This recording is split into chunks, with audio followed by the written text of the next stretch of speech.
Hello everyone, in this video I am going to explain the Apache Airflow basic architecture. Airflow is an open source platform for authoring, scheduling and monitoring the workflows. It is workflow management system that define tasks and their dependency as a code, execute those tasks on the specific scheduler interval, and it has excellent user interface for monitoring the whole process. In Airflow, workflows are known as DAG, which stand for Directed Acyclic Graph. DAG has sequence of tasks and task has specific dependencies.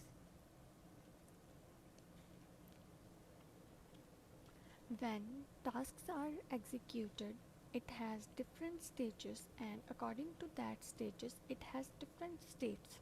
Now I'm going to explain you how task is executed in Airflow. So when DAG is triggered, scheduler create a empty task instance, means the task has status equals to no status. Then there are four stages: scheduled, removed, upstream failed and skipped. Scheduled is the stage when scheduler identify the task instance that need to be executed and schedule that task, then the task has the state equals to scheduled. When the task is removed, then the task has the status removed. If the upstream of the task is failed, then the state of the task is upstream failed. When the task has been skipped, then the state of the task is skipped. When scheduler schedule the task, it's sent to the executor and executor send the task into the queue and update the status of the task from scheduled to queued. When worker has the all necessary resources to run the specific task, then it gets the task from the queue and execute it and update the status in the database from queue to running. Then there are three stages: success, failed and shutdown. When the task instance finish its running, then worker update the status of the task from running to success, failed or shutdown according to its running. Then if the task is successfully executed, then its status is updated to success. If there is any error, the state of the task is failed. If we manually stop the task, then its status is shut down. If the task is failed and shut down, it up for retry and it's sent back to the scheduler. This is how tasks are executed in the Airflow.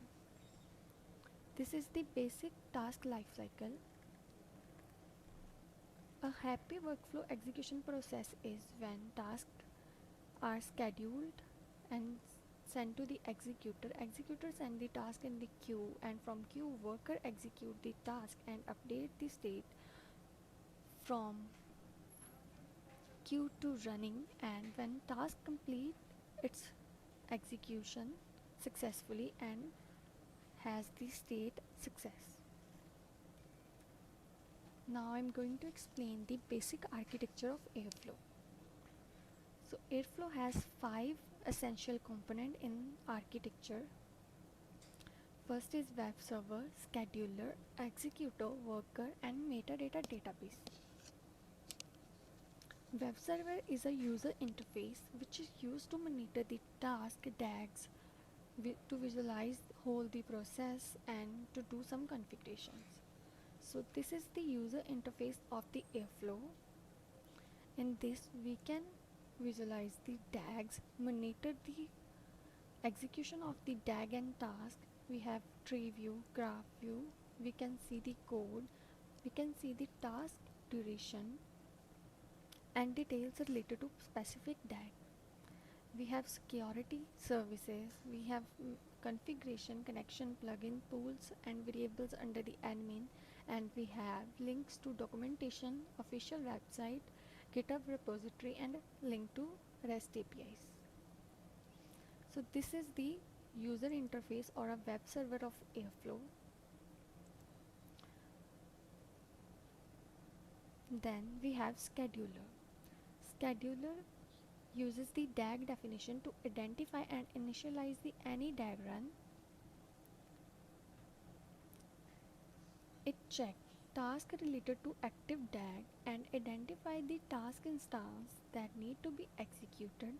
Then it sends that task to the executor and update the status of the task in the metadata database.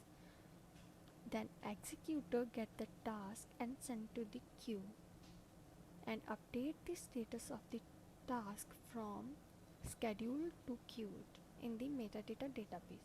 Then when worker is free, means has all the resources that are necessary to run the specific task, it get that task and execute the task, and when task finished its execution, then it update the status accordingly. DAG directory is the folder to store the DAG files. DAG files is a Python code, and metadata database is the database to store the information related to the DAG and task. So this is the basic architecture of Airflow. At last, when all the task instance completed, the scheduler updates the state of the DAG to failed, finished or running according to the state of the completed task. Now, there are some essential components in Airflow architecture. First, we have Airflow Web Server.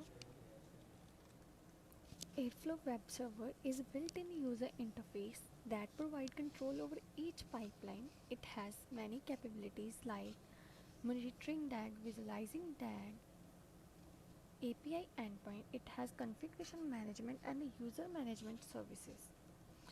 Second is Apache Airflow Scheduler. Scheduler is used to schedule all the tasks. It manages everything related to DAG run, task run, parsing and storing DAGs.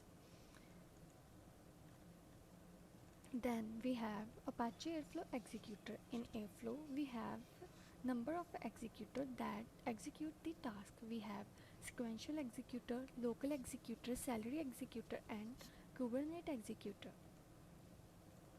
Then we have Apache Airflow Metadata Database. Airflow uses SQL Alchemy and object relational mapping written in Python to connect to the metadata database. Means we can use any database that support SQL Alchemy, and like Airflow provides SQLite as a default database, or we can use Postgres and MySQL in Apache Airflow. It also used to store the user information, roles and policies. In Apache Airflow metadata database, we store the information related to execution of DAG and task. So these are some essential components of Airflow architecture. In this video of Apache Airflow, we learn about the basic architecture of Airflow, essential component of Airflow architecture and task lifecycle. Thank you.